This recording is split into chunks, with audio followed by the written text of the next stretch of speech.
Iya, selamat malam Bapak Ibu yang ada di Zoom dan teman-teman. Nggak apa-apa ini gini ketok. Trackingnya agak bermasalah, jadi biarkan aja wajah kalian terlihat di situ. Ya, oke. Pertemuan kedua hari ini kita akan membahas terkait dengan kemasan, nyambung di pertemuan yang kemarin. Kemarin sudah sedikit saya sampaikan, saya spill terkait dengan apa aja sih yang perlu kita perhatikan dalam mata kuliah ini. Nah, ini hari ini saya mau sedikit bercerita terkait dengan mata kuliah desain kemasan. Sebentar.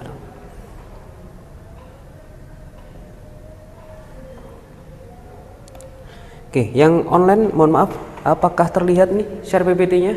Lihat, Pak. Terlihat, Oke, Pak. alhamdulillah. Oke, kalau yang offline kelihatan? Sedikit ya.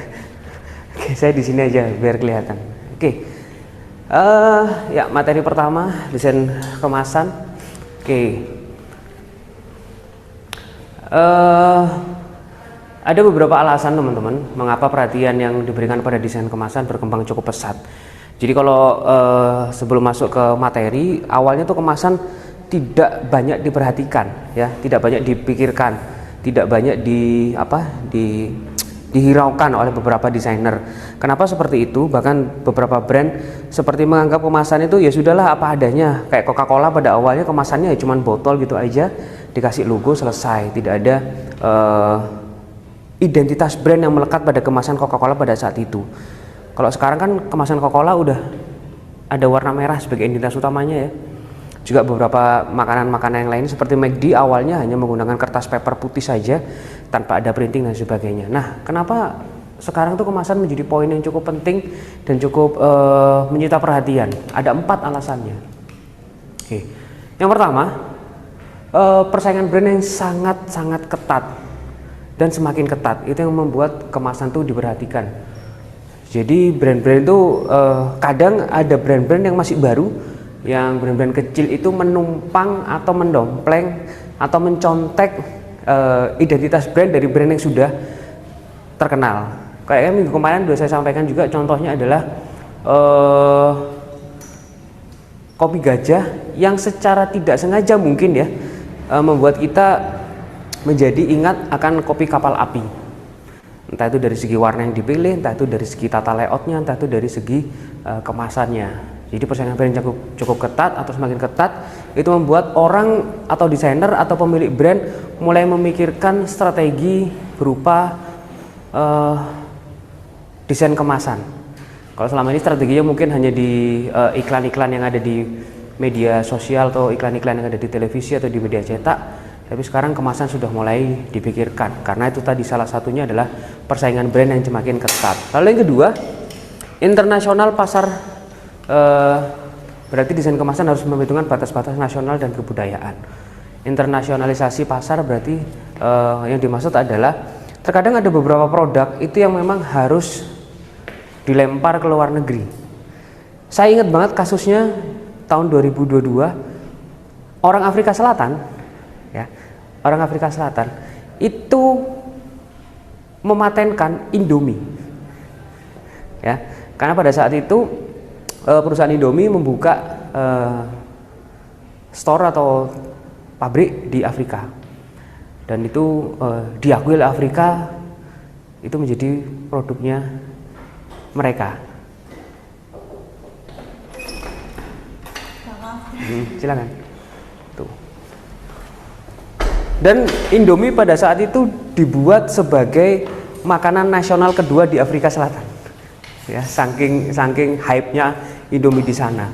Bayangkan kalau di situ tidak ada pengenal identitas bahwa itu milik Indonesia. Walaupun secara garis besar dilihat dari tulisannya udah jelas ya, Indomie berarti kan Indonesia mie ya. Tuh, kalau kita berpikir si logisnya seperti itu. Nah, internasionalisasi seperti itu dimaksudkan untuk melindungi brand-brand yang harus bersaing di pasar internasional. Ya, kayak kemasan-kemasan, kalau teman-teman sering ke Indomaret atau ke Family Mart melihat jajanan-jajanan yang dari Jepang tuh ya. Ada yang kayak modelnya Pocky ya. Kalau yang Jepang tuh apa? Payjoy. Ke Indonesia Pocky, kalau yang Jepang Payjoy. Iya, nggak ngerti atau nggak notice? Nggak notice ya. Coba nanti kalau ke Indomaret antara Peugeot dan itu tadi. Supaya dia tidak diakuin itu, dia tidak meninggalkan elemen-elemen Jepangannya. Ya, dia menunjukkan bahwa ada batas-batas nasional dan kebudayaan yang ada di situ. Lalu menjadi perhatian selanjutnya adalah material dan teknologi baru mendorong secara terus-menerus inovasi kemasan supaya menambah penjualan, menurunkan harga dan menambah keuntungan. Nah, sekarang kalau dulu bahan kertas, lalu kaca, bahkan ada yang kayu, bahkan ada yang logam, itu menjadi salah satu poin dalam pembuatan kemasan. Kalau sekarang kita ngomongin percetakan, udah bisa menyediakan berbagai macam jenis kemasan, terutama untuk materialnya. Dengan semakin efektif material yang digunakan, dengan teknologi yang baru, yang jelas akan menurunkan harga produksinya dan juga bisa menambah penjualan. Dalam artian kemasannya bisa dibuat lebih bervariasi. Akhirnya kalau menambah penjualan, kayak misalnya Aqua ya, Aqua dulu cuma ada ukuran 600 ml sama 1 liter. Tapi sekarang Aqua merambah yang kecil-kecil. Ada yang tahu nggak Aqua yang paling kecil? Ya, bentuknya cebol banget ya, kayak Gucci ini. Itu kayak mau minum eman banget ya. Itu adalah proses dari inovasi yang terus menerus. Supaya apa? Supaya menyegmen orang-orang yang memang tidak butuh air minum terlalu banyak.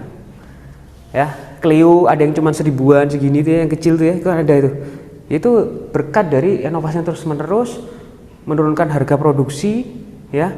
Karena airnya tidak terlalu banyak, dia bisa menambah keuntungan karena mungkin jauh lebih laku daripada yang 600 ml.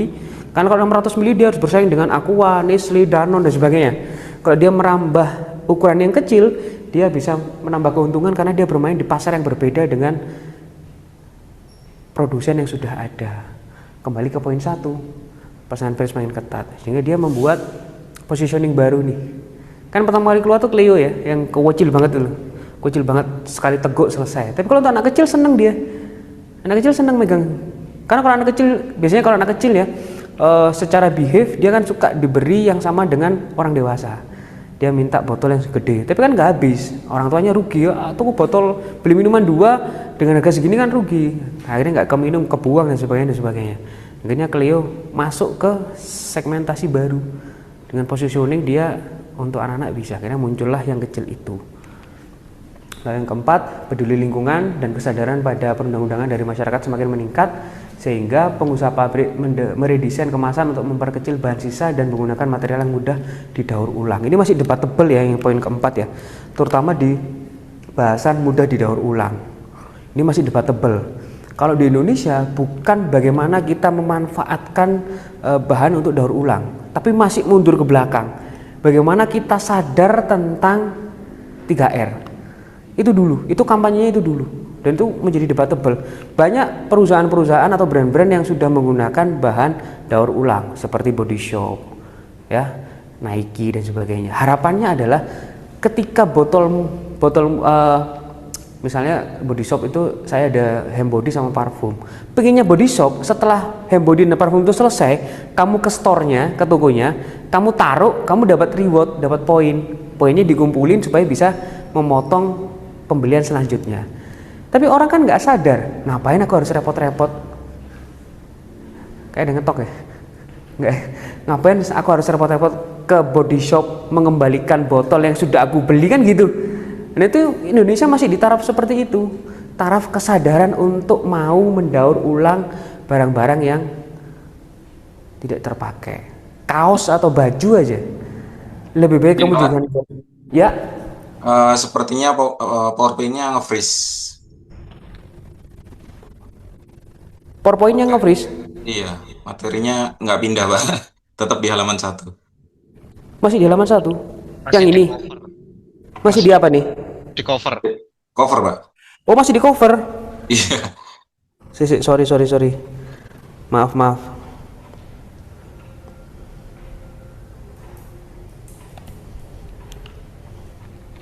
Berarti ini harus saya stop dulu.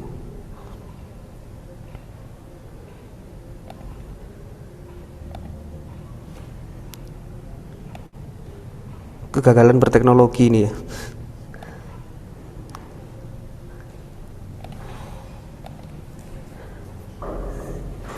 Ya Mas. Oh,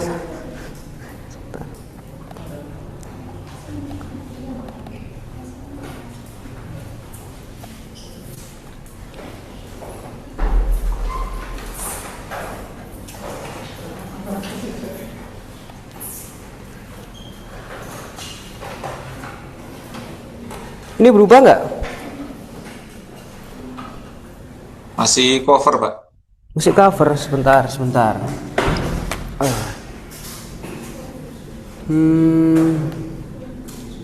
Sik.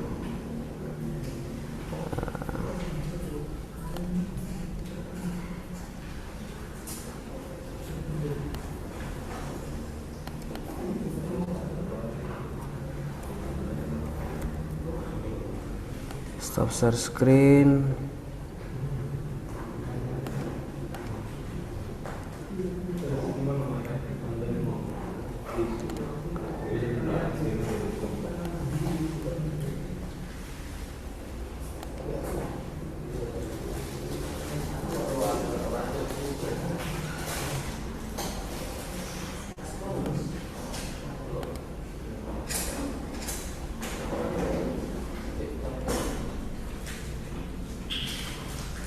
Oke. Ini cover ya. Cover. Ini berubah nggak? Atau masih di cover? Mas, ini explorernya Pak malah. Oh, explorernya. Ya. Sik. Ini kelihatan nggak ini materinya? Nggak kelihatan ya?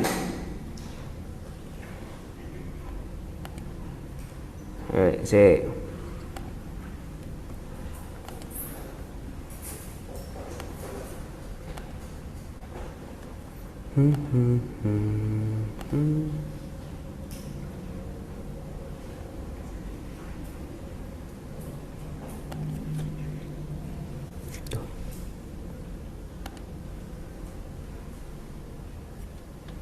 Ini kelihatan ya?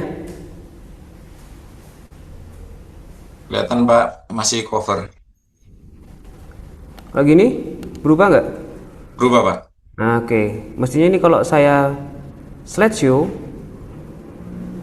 oke, berubah? Tetap di Tetap ya? PPT-nya Pak. Silakan Mas.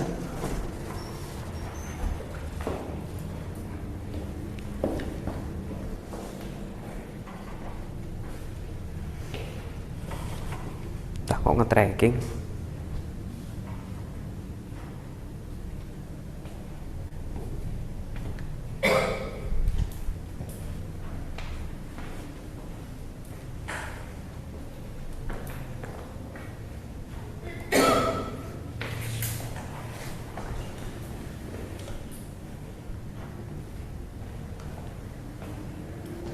Oke, gimana? Kelihatan nggak?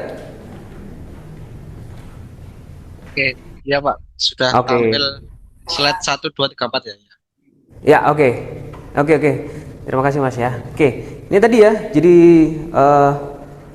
ada beberapa alasan mengapa perhatian yang diberikan pada desain kemasan berkembang semakin cepat atau semakin pesat. Yang pertama adalah terkait dengan persaingan brand.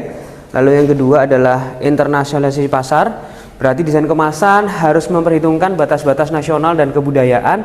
Lalu yang ketiga terkait dengan material dan teknologi, terutama teknologi baru yang mendorong secara terus-menerus inovasi kemasan supaya menambah penjualan, menurunkan harga produksi dan juga menambah keuntungan karena ada inovasi terkait dengan jenis kemasan. Lalu yang keempat, peduli lingkungan dan kesadaran pada perundang-undangan dari masyarakat semakin meningkat. Pengusaha pabrik meredesain kemasan untuk memperkecil bahan sisa dan menggunakan material yang mudah didaur ulang. Oke, pertanyaan selanjutnya. Mungkin teman-teman juga bisa membantu menjawab ya. Mengapa kita perlu mengemas produk atau barang? Silakan. Ya Mas. Untuk memperkenalkan brand. Untuk? Memperkenalkan brand. Oke, untuk memperkenalkan brand. Jadi sebagai media promosi ya. Oke ya. Yang lainnya? Ya Mbak. Untuk menjaga kualitas. Untuk menjaga kualitas apa? Kualitas produknya, Pak. Kualitas produknya. Yang lainnya? Melindungi produk. Mungkin teman-teman yang online ada yang mau menjawab mengapa kita perlu mengemas produk atau barang? Sebenarnya pertanyaan yang kalian tanyakan juga kemarin ya. Silakan. Untuk menginformasikan produk. Oke, untuk menginformasikan produk. Duh, gak asik ini trackingnya. Oke. Jadi mengapa kita perlu mengulas produk, ada beberapa alasan ya. Yang pertama adalah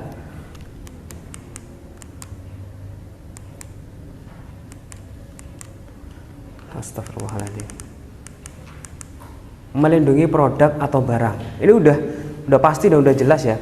Mengapa kita harus mengemas sebuah produk? Yang paling utama adalah melindungi produk atau barang, supaya apa yang kita jual atau apa yang kita berikan kepada klien itu terlindungi, tidak terjadi kerusakan, tidak terjadi perubahan, dan tidak terjadi hal-hal yang tidak kita inginkan. Jadi ini adalah poin pertama mengapa kita perlu mengemas sebuah produk atau barang. Yang pertama adalah melindungi produk atau barang itu tersebut ya.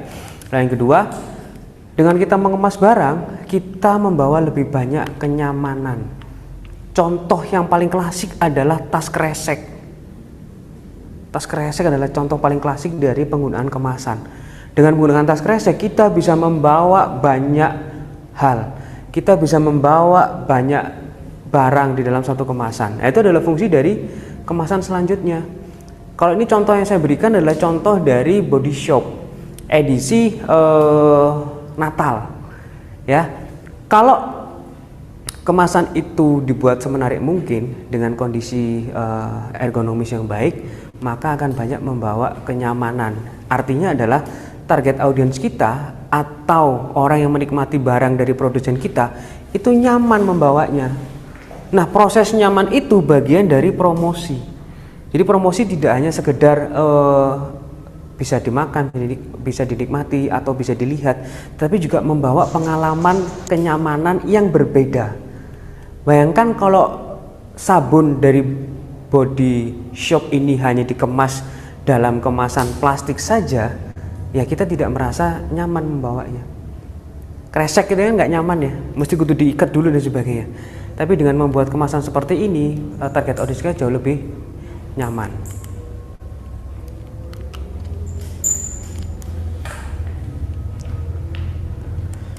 Oke, yang jelas yang selanjutnya meningkatkan penjualan. Karena sebenarnya kemasan tuh sama halnya seperti merchandising.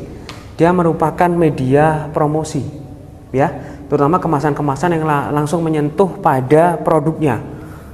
Contohnya adalah kayak kemasan wafer, kemasan Indomie, kemasan-kemasan yang langsung bersentuhan dengan produk atau yang disebut dengan first packaging, itu menjadi media promosi yang paling efektif dan langsung menyentuh target audience ketika kemasan itu bersaing di pasaran.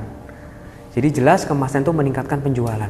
Toh juga kalau kalian melihat teman kalian membawa kemasan seperti ini, kalian penasaran nggak? Pingin memiliki kemasannya nggak? Karena ada eksklusivitas di situ. Ya mau nggak mau dia menjadi soft selling atau media promosi secara halus, tidak kampanye yang spontan untuk meningkatkan penjualan. Orang akan, ya mungkin teman-teman merasakan ya, ketika membeli sebuah barang itu tidak 100% ingin barangnya, tapi ingin kemasannya juga.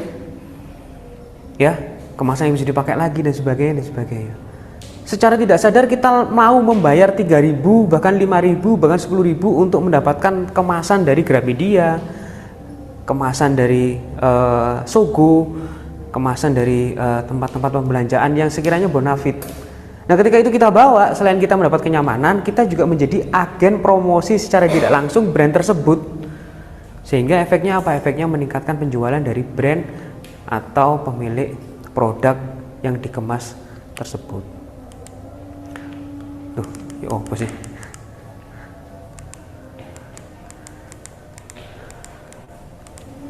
Menyampaikan pesan atau memberikan komunikasi, ya, menyampaikan pesan atau memberikan komunikasi. Ini jarang banget ditemui di Indonesia, ya, jarang banget, kecuali kemasan-kemasan susu formula dan sebagainya.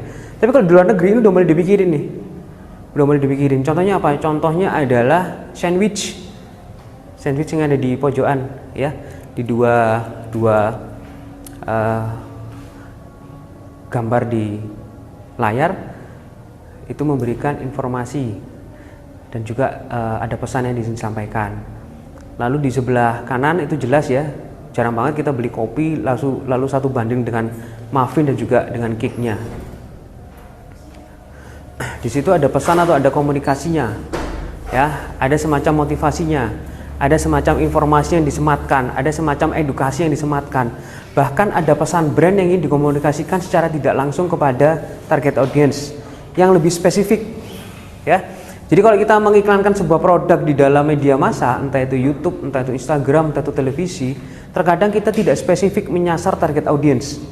Tapi dengan adanya kemasan, udah pasti nih orang yang beli kopi, orang yang beli kopi yang sebelah kanan ya, sebelah kanan layar, beli kopi lalu bundling dengan muffin dan juga apa namanya itu wafer ya, cookies lah ya, itu pasti spesifik banget orang-orang yang memang bekerja di pagi hari, tidak sempat sarapan dan sebagainya. Sehingga di situ ada pesan yang ingin dikomunikasikan, ya, ada edukasi yang ingin disampaikan di brand tersebut. Tujuannya apa ya? Supaya lebih dekat, lebih relate aja antara brand dan juga target audience, sehingga akan diingat tuh, akan melekat. Karena tidak jarang atau tidak banyak brand-brand yang ingin mengedukasi target audiensnya. Kalau di Indonesia itu berlaku di susu formula ya. Susu formula itu berlaku banget. Ada pesan dan komunikasi yang disampaikan oleh brand kepada target audience. Susu formula itu target audiensnya siapa? Orang tuanya dong, ibu-ibunya dong. Susu formula itu target audiensnya adalah ibu-ibunya, karena yang mengambil keputusan adalah ibunya, bapaknya. Anak kecil nggak tahu tuh FOS dan GOS apa, ya, mengandung 12 vitamin dan sebagainya. Anak kecil nggak ngerti. Yang tahu itu siapa? Orang tuanya. Orang tuanya yang akan memutuskan, oh ini adalah susu formula yang cocok untuk anak saya karena tidak mengandung glukosa, misalnya seperti itu. Oh ini mengandung apa sih susu formula itu? Saya sudah lama nggak minum susu formula. Teman-teman ada yang masih ingat nggak isi susu formula apa? Asam folat dan sebagainya. Itu kan yang mengambil keputusan orang tuanya. Itu adalah bagian dari pesan dan komunikasi yang disampaikan antara pemilik brand dan juga target audiensnya. Dan itu secara tidak sadar akan mempersuasif. Itu adalah bagian dari attentionnya. Informasi tersebut adalah bagian dari attentionnya, supaya menjadi call action di akhirnya. AIDA, attention, interest, desire, sama call action. Yang selanjutnya,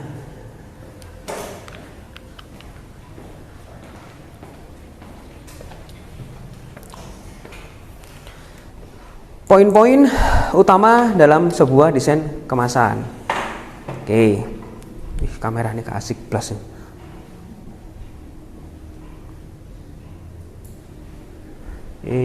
Ikut ke sini. Kemas Habib aja ya. Oke. Mas nitip kameranya ya. Oke. Poin-poin utama dalam desain kemasan. Yang pertama, kalian sebagai seorang desainer harus menentukan bahan dan bentuk kemasan, ya. Kenapa kopi kemasannya menggunakan plastik kok tidak kayu? Kan ada alasannya itu. Ya. Kenapa kalau madu pakai kaca nggak pakai besi? Nah, itu ada alasannya tuh. Karena kalau misalnya pakai besi, dia akan terkontaminasi dengan korosinya. Karena kalau kopi pakai kemasan kertas akan kena lembab udara, dia akan rusak kopinya. Makanya yang paling cocok adalah plastik, misalnya seperti itu. Kenapa kalau teh kok pakai kertas nggak pakai plastik? Karena kalau teh pakai kertas dicelup nggak akan larut. Sehingga kalau beda ya, kalau teh ya harus pakai kertas. Karena kalau teh pakai plastik dicelup sampai 10 kali, 100 kali ya nggak bahkan larut. Nggak jadi teh celup jadinya. Jadi dia harus menggunakan kertas. Jadi harus ditentukan tuh. Lalu yang selanjutnya, sebagai seorang desainer tentu saja harus menentukan kelompok konsumen atau segmentasi, ya. Segmentasi masih ingat ya, dibagi menjadi berapa tuh segmentasi? Segmentasi dibagi jadi berapa? Oh iya kono, 3 apa 4? Segmentasi dibagi berapa? 4. Apa aja? Demografis, geografis, behavioral, psikografis. Jadi ditentukan. Kalian lihat gambar yang ada di layar. Kira-kira segmennya untuk siapa? Not for snack. Silakan. Untuk siapa kira-kira ini? Kalau lihat dari visual kemasannya ya. Kenapa kok anak-anak? Colorful, satu. Yang kedua? Kenapa? visualnya kartun. Yang ketiga,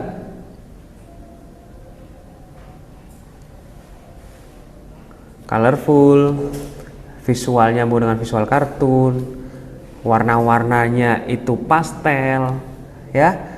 Lalu yang selanjutnya tipografinya itu script, ya, bukan serif atau sans serif. Aduh lupa saya Pak, apa itu script sama sans serif? Itu udah semester 2 Pak, sudah setahun yang lalu. Tuh, ya. Lalu juga ukurannya tidak terlalu besar, cocok untuk anak-anak. Itu adalah penentuan segmen. Kenapa Kinder Joyce, ya, tahu Kinder Joyce ya, ditaruh di depan kasir di Alfamart atau Indomaret?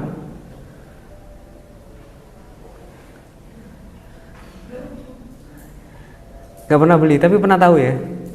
Karena kalian nggak tertarik untuk beli karena bukan segmennya. Saya pernah nunggu antrian untuk membayar di Indomaret gara-gara ada anak kecil nemenin ibunya belanja, di depannya ada di Kinder Joyce, anaknya nangis gulung-gulung di Indomaret gak ditokokno mbak ibu. Itu adalah strategi marketing, ya, strategi dalam menata makanan. Ada Kinder Joyce, ada Big Bubble, ada nyam-nyam, ada itu ditaruh di situ semua. Karena anak kecil itu level dengan mejanya kasir. Kalau kita kan nggak level ya. Kalau yang laki-laki mesti levelnya ke rokok ya, rokok kayak, rokok gitu. Itu anak kecil tuh pas banget tuh di bawah meja kasir. Terus dia udah masuk ke situ, visualnya mengganggu, kemasannya seperti disampaikan teman-teman tadi colorful, dengan ilustrasi seperti itu terganggu anak kecil. Nangis, wah beli ini, wah duitku kurang, gua suka kere-keran, waduh. Mendengarkan perdebatan rumah tangga orang di depan kasir Indomaret. Ya kalau kita kan mikirnya simple ya, karena kita bukan segmennya, kita nggak akan terganggu dengan nyam-nyam, kita tidak akan terganggu dengan Kinder Joyce, kita tidak akan terganggu dengan Big Bubble dan sebagainya. Karena kita bukan segmennya. Kita akan terganggu dengan rokok yang cowok-cowok. Tuh, ditata warna dan sebagainya. Itu adalah fungsi dari kemasan, karena kemasan media promosi. Dia mengganggu. Nih, kira-kira segmentasinya siapa ini? Ibu-ibu. Yakin ibu-ibu mau beli seperti ini? Wah, sebanding nang pasar. Ikan dikemas kira-kira harganya mahal apa enggak? Mahal. Ditaruh di Indomaret atau di Family Mart ada yang beli enggak? Enggak ada. Enggak ada karena harganya mahal. Ikan seperti ini di pasar 100.000 udah dapat 2 kresek. Tapi ini dijual 100.000. Makanya kenapa kok bisa makanan-makanan yang sederhana itu bisa naik kelas ya? Salah satunya adalah menggunakan kemasan yang membuat dia naik kelas. Ikan apa ini, ada yang tahu?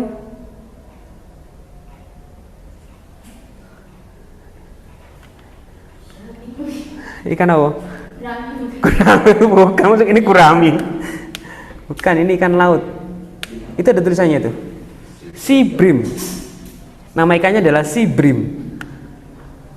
Dia ditambahin level organik, berarti mungkin dia tidak makan pelet ya, seperti ikan-ikan gurami atau ikan-ikan yang ada di Indonesia. Sea bream. Lalu dia sudah jelas dengan visual seperti itu ya. Oh ini nggak mungkin lah dimasak dengan santan dan sebagainya, pasti akan rusak rasa dan ya. Sehingga di situ ada gambarnya. Misalnya ready to cook itu pakai menggunakan bahasa Belanda ya, agak susah ya. Gutted and skillet apalah nggak tahu artinya. Pokoknya intinya ya dia masakan-masakan fancy lah. Untuk satu ekor ikan bisa 80.000 sampai 100.000. Padahal kalau kita beli di pasar dengan harga seperti itu berdapat 2 kresek ya. Itu yang pertama. Lalu yang kedua, percaya pada kekuatan merek. Lihat kemasannya aja ya. Dulu kemasannya tok is. Kira-kira kualitasnya bagus nggak? Bagus ya. Dulu kemasan netok is. Itu ada beberapa kemasan di situ. Untuk sepatu Nike, Nike atau Sakai atau apa ini ya serinya. Kira-kira harganya murah nggak? Dulu kemasan kok gini? Enggak ya. Di atas 2 jutaan lah ya. Tuh. Kok tahu? Kalau harganya mahal, kalau barangnya bagus? Ya selain brandnya, Dilihat dari kemasan. kemasannya menarik. Nih, Pocky ya. Tuh. Lalu yang selanjutnya fitur produk atau barang. Nih kemasan juga bisa memberikan edukasi tadi yang saya sampaikan ya, bisa memberikan sorot fitur pada produk atau pada barang. Tuh. Yang selanjutnya nih memperhatikan perpaduan pasar dan juga budaya. Kira-kira ini produknya dari mana nih kalau kalian lihat kemasannya? Itali. Tahu dari mana kalau Itali? Mungkin produknya sih Pak, kayak pasta. Ya, lebih dari itu ada simbolisasi koki yang ada di situ. Koki-koki pasta. Nggak mungkin ini produknya dari India, karena simbolisasinya tidak menggunakan turban, ya, tapi dia menggunakan topi chef yang memang digunakan untuk chef-chef di luar negeri atau di Eropa. Tuh, ya ini produk-produknya seperti itu. Perpaduan pasar dan juga budaya, kental sekali budayanya. Ini juga menyimbolkan bahwa oh ini produknya asli dari Itali. Beda dengan La Fonte, beda dengan spaghetti yang siap saji, apa namanya? Spaghetti instan yang siap saji itu. Ya. Apalah itu ya, udah kelihatan banget itu. Tuh, jadi visualnya menentukan budayanya dari mana. Ini dari mana nih kira-kira? Jepang, Cina, Korea? Kalau budaya Jepang, Cina, Korea itu hampir sama ya, hampir mirip ya. Karena bisa dikatakan mereka satu rumpun ya. Tapi kalau dilihat dengan seksama, kalau lihat rumahnya itu adalah rumah dari Cina ya. Dari huruf tulisannya juga dan sebagainya. Yakin dari Cina? Jepang. Kok bisa Jepang, Pak? Ya identik dengan bangaunya. Terus dengan kimononya dan sebagainya. Dari Jepang. Jadi tidak perlu menunjukkan identitasnya dari mana, nggak perlu didiskusi made in mana, kita bisa mengetahui bahwa ini produk dari Jepang. Dan kalau kita udah tahu itu produk dari Jepang, mesti mindset kita akan mulai berpikir nih, kualitasnya mesti bagus nih karena dari Jepang. Kalau kualitasnya yang jelek itu dari mana mindsetnya? Cina. Kok bisa? Kalau dulu sih, iya waternya mungkin Cina selain kopi. Kalau sekarang brandnya bagus-bagus. Iya, itu perubahannya butuh bertahun-tahun mas untuk merubah segmen mindset dari segmentasi bahwa kalau dulu Cina, India itu produknya kurang bagus karena diproduksi secara massal. Tapi sekarang elektronik Cina, India itu luar biasa. Mobil, waduh, Cina tuh luar biasa. India juga gitu, motor-motor, bukan motor kendaraan ya, motor-motor pabrik-pabrik itu yang gede-gede itu dari Cina, dari India semua. Produk-produk elektronik itu dari Cina semua. Makanya kenapa kok Apple sekarang mengeluarkan iklannya, ya? Kalau teman-teman masih melihat TV, Apple tuh ada iklannya sekarang. Ya, mulai dari iPhone 15 kalau nggak salah, itu muncul iklannya Apple. Kenapa? Karena hegemoni Apple mulai terganggu dengan produk-produk dari Cina. Huawei, Samsung, ya, Oppo dan sebagainya, yang dari dulu memang getol banget membuat iklan untuk produknya. Saya juga nggak habis pikir kenapa kok Apple sampai mengeluarkan iklan untuk iPhone-nya, iPhone 15 dan juga iPhone 17. Ya karena mereka udah terganggu. Kalau kalian sering mencoba mengamati iklan-iklan iPhone yang terbaru ya, iPhone 17 itu mengimagekan bahwa produk Apple iPhone 17 Pro itu untuk sinema bagus. Ya, kenapa seperti itu? Head-to-headnya sudah sama Huawei. Huawei sudah menggandeng produsen kamera Leica. Ini bikin iklan. Kalau dulu nggak ada iklannya Apple. Siapa tahu nanti 10 tahun ke depan ada iklannya Ferrari. Siapa tahu ya. Siapa tahu. Karena sekarang nggak ada iklannya Ferrari ya. Tapi teman-teman tahu semua ya Ferrari mahal ya. Dulu Apple juga seperti itu produknya. Samsung berkali-kali mencoba untuk membuat iklan yang menyindir Apple, tapi Apple tenang saja. Percaya nggak percaya, dalemannya Apple tuh dari Cina semua. chipset dan sebagainya itu dari Cina semua. Tuh. Kalian lihat di teman-teman yang punya iPhone, belakangnya tuh tulisannya adanya made in China juga. Apple bingung, apalagi Donald Trump melakukan embargo. Xi Jinping yang juga nggak takut, ya udah sekalian aja di embargo. Tuh, sehingga muncullah itu. Kembali ke kemasan tadi ya, kok malah bahas Apple. Jadi memperhatikan perpaduan pasar dan juga budaya. Itu adalah beberapa jawaban tambahan dari pertemuan minggu lalu yang teman-teman pertanyakan terkait dengan poin-poin utama dalam kemasan itu apa saja. Jadi yang pertama, kita harus menentukan bahan dan bentuk kemasan. Yang kedua, kita menentukan kelompok segmen atau konsumen. Ini udah jelas ya.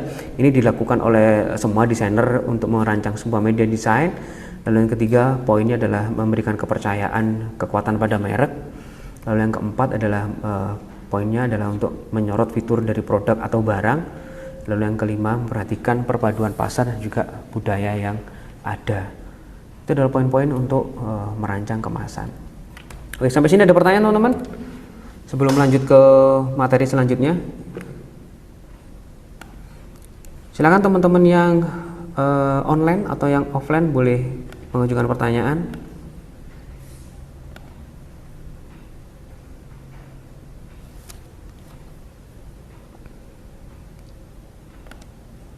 Silakan.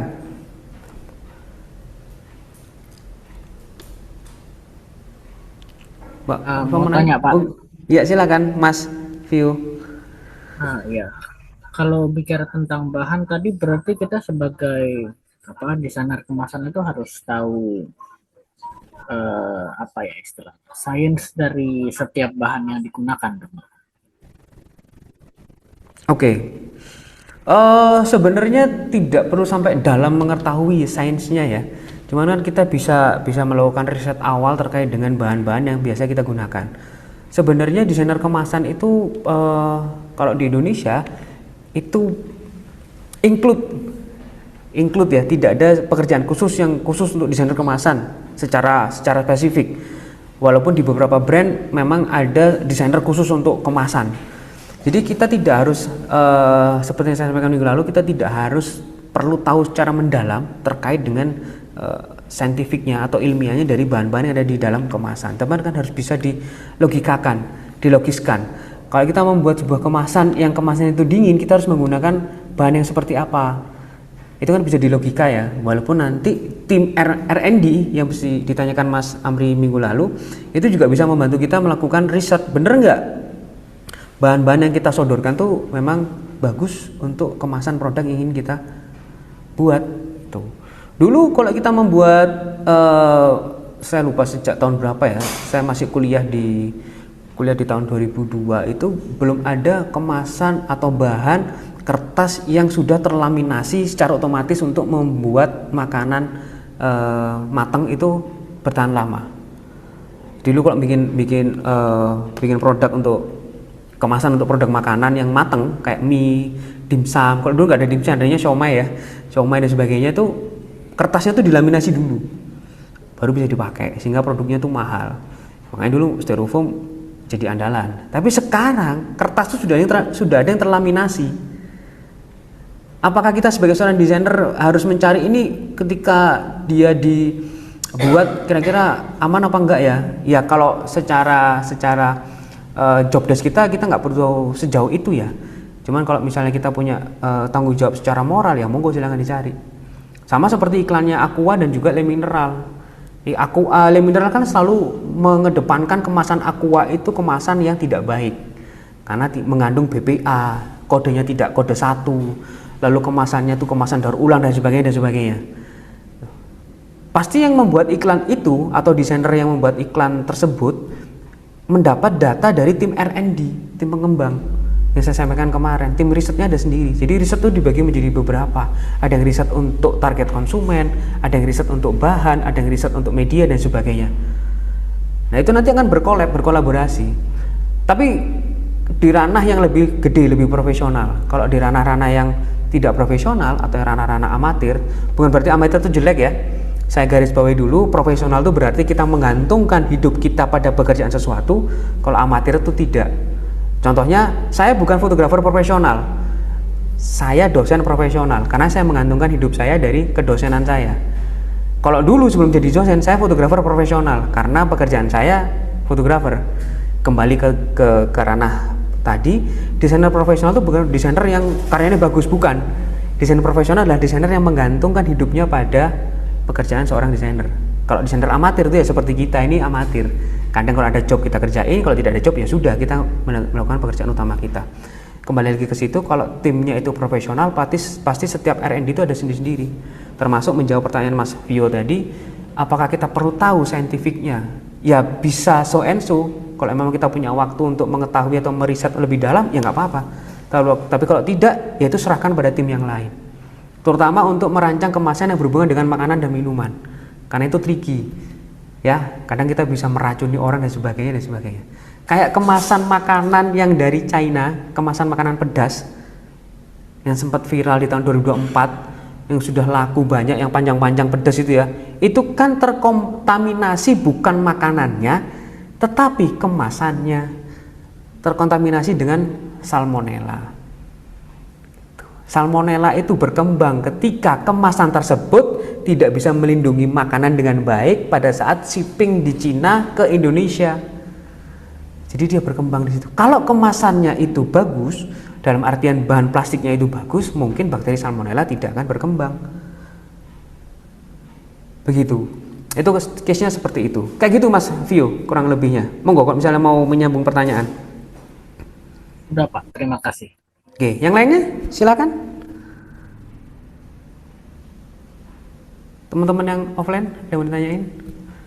Mas, gini dok ya. Oke, kita nyambung ke materi selanjutnya ya. Mas tadi share screen-nya gimana caranya Mas? Oke, di slideshow dulu. Pindah ke zoom-nya.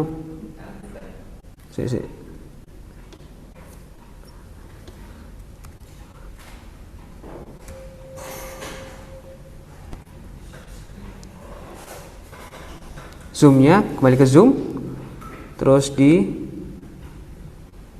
ini ya. Oke, terlihat ya teman-teman ya. Lihat Pak. Oke. Oh ya, silakan.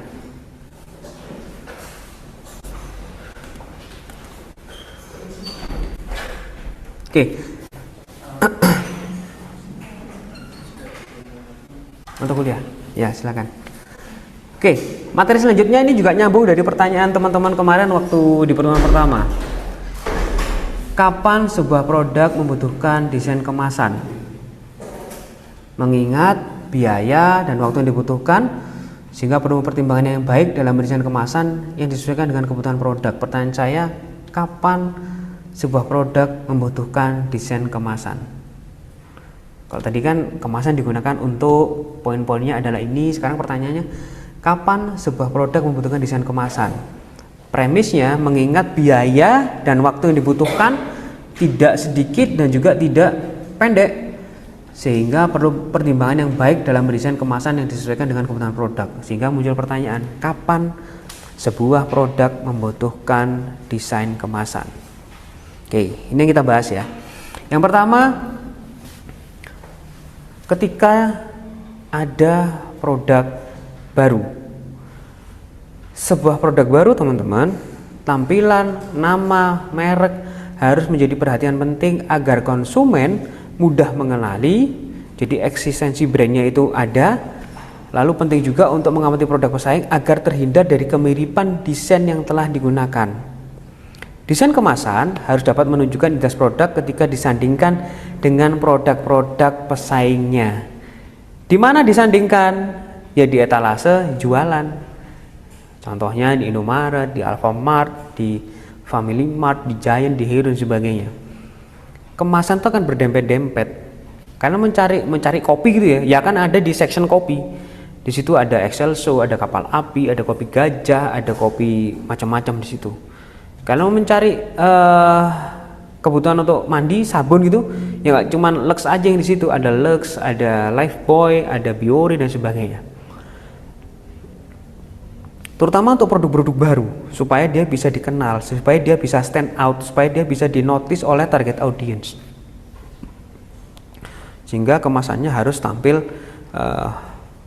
sebagai penarik perhatian agar konsumen mudah mengenali atau eksistensi brandnya muncul. Tuh, ini kejadian beneran ya, ini kejadian beneran nih. Kapal api dan kopi tubruk gajah, ya. Saya itu pecinta kapal api. Di mindset saya, di otak saya tidak perlu membutuhkan waktu yang cukup panjang ya ketika harus mengambil kapal api di rak swalayan. Kan di kepala saya kapal api itu gradasi hitam ke merah, ya, ada tulisan putih di situ. Itu mindset saya sudah, karena sudah menjadi top of mind di kepala saya.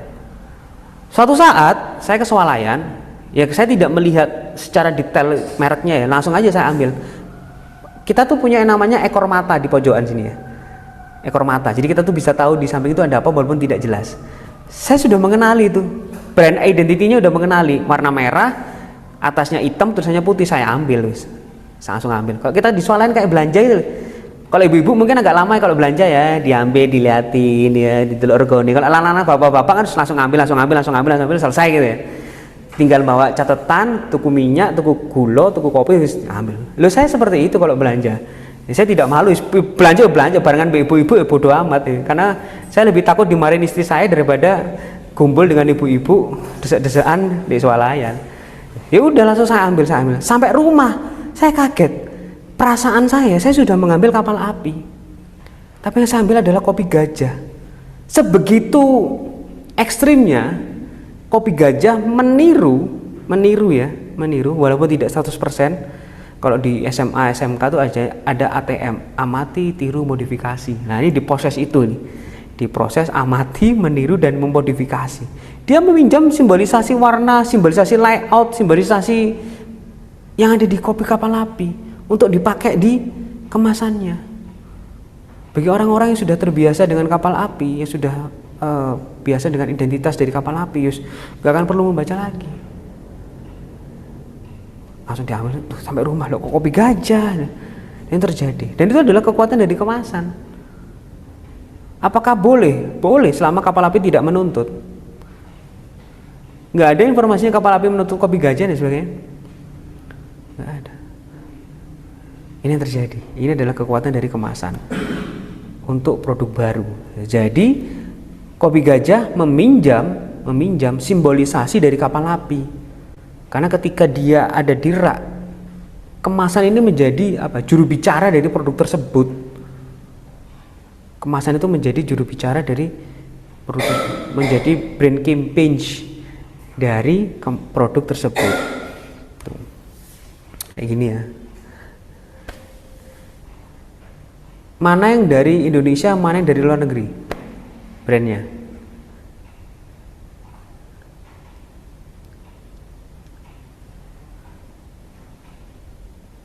Mana yang dari Indonesia, mana yang dari luar negeri? Excelso Indonesia. Ya, Excelso Indonesia, Starbucks dari Amerika. Tapi bentuk kemasan pouchnya itu meminjam. Coba tanya ke orang tua kalian. Di zaman mereka masih muda, pasti senang kopi ya orang tua kalian ya. Ada nggak kemasan kopi seperti ini? Nah, kemasan kopi ya sachet. Lek gak ono diplastiki tok dibakar ujungnya nggak lilin. Sama kayak gula gitu deh.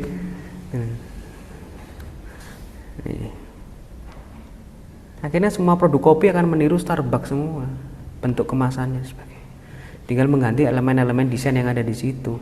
Kalau produknya produk lokal yang menggunakan kekayaan lokal, kalau produknya dari luar negeri menggunakan simbolisasi budaya dari luar negeri tersebut, sama seperti kemasan pasta tadi dan sebagainya. Tuh. Jadi produk-produk baru itu mendompleng itu nggak masalah, karena itu jalan yang paling cepat supaya dia bisa dikenal. Kita nggak usah ngomongin kemasan deh, ngomongin nama aja. Ada Aqua, ada Aquaviva. Loh, ya apa coba? Dari segi namanya udah mirip. Nah, kalau kemasan ya sudah wajar. Yang selanjutnya, kapan kemasan itu perlu dibuat? Ya, untuk perluasan produk. Ya. Kebutuhan desain kemasan muncul ketika ada penambahan varian baru dari produk yang sudah ada. Contohnya produk buah vita. Buah vita itu kayak semacam jus itu ya, jus dalam kemasan. Kebutuhan desain kemasan juga muncul ketika adanya penambahan segmentasi produk. Ya, misalnya produk yang sebelumnya untuk konsumen perempuan, namun belakangan juga memunculkan produk untuk pria.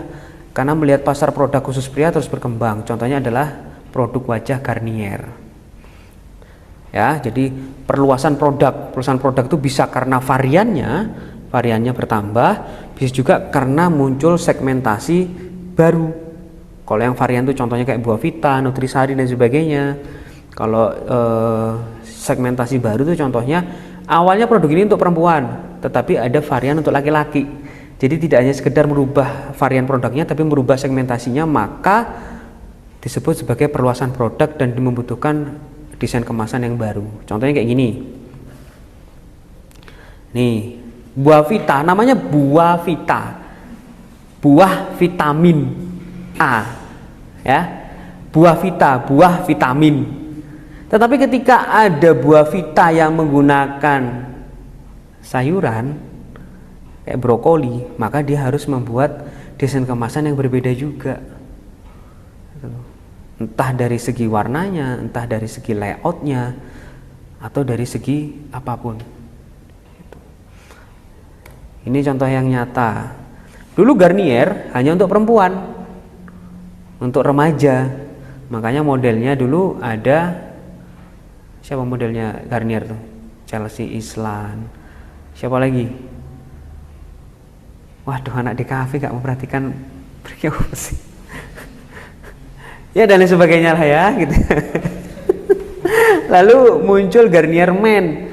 Garnier untuk laki-laki dengan modelnya Al Ghazali, ada Jeffrey Nicole ya dan sebagainya. Kalau menggunakan kemasan yang sama seperti kemasan produk pertama kali dia muncul, sisi maskulinnya nggak ada tuh. Yang ada sisi feminimnya.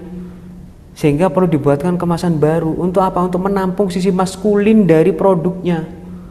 Yang awalnya produk ini untuk perempuan dengan bentuk kemasan yang ya girly banget lah ya.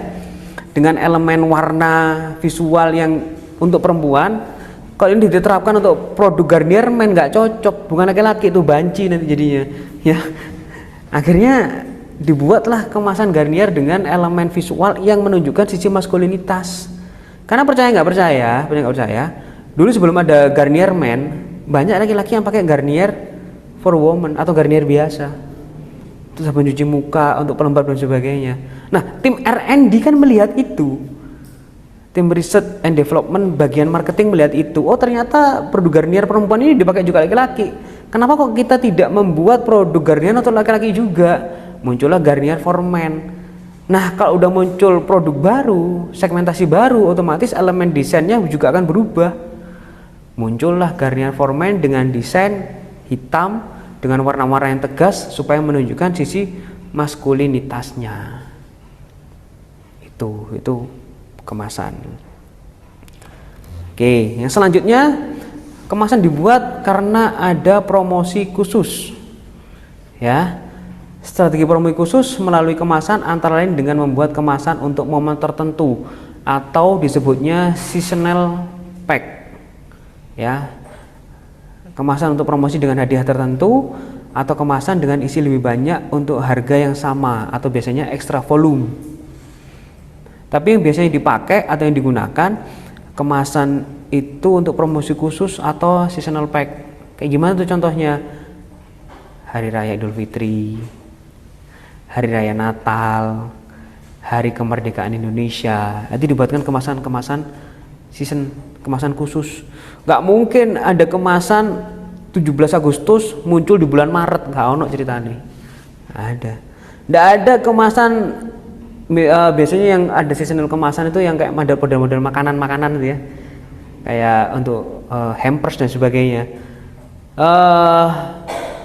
Toko roti yang ada di Malang itu apa selain Citra itu? Holland Bakery. Holland Bakery tidak akan mungkin mengeluarkan seasonal pack Natal dengan visual Santa Claus dengan visual pohon cemara dengan warna visual hijau dan merah di bulan Juni. Gak mungkin. Siapa yang mau ngerayain Natal di bulan Juni? Natal pasti di Desember. Makanya di awal Desember sudah ada itu iklan-iklannya.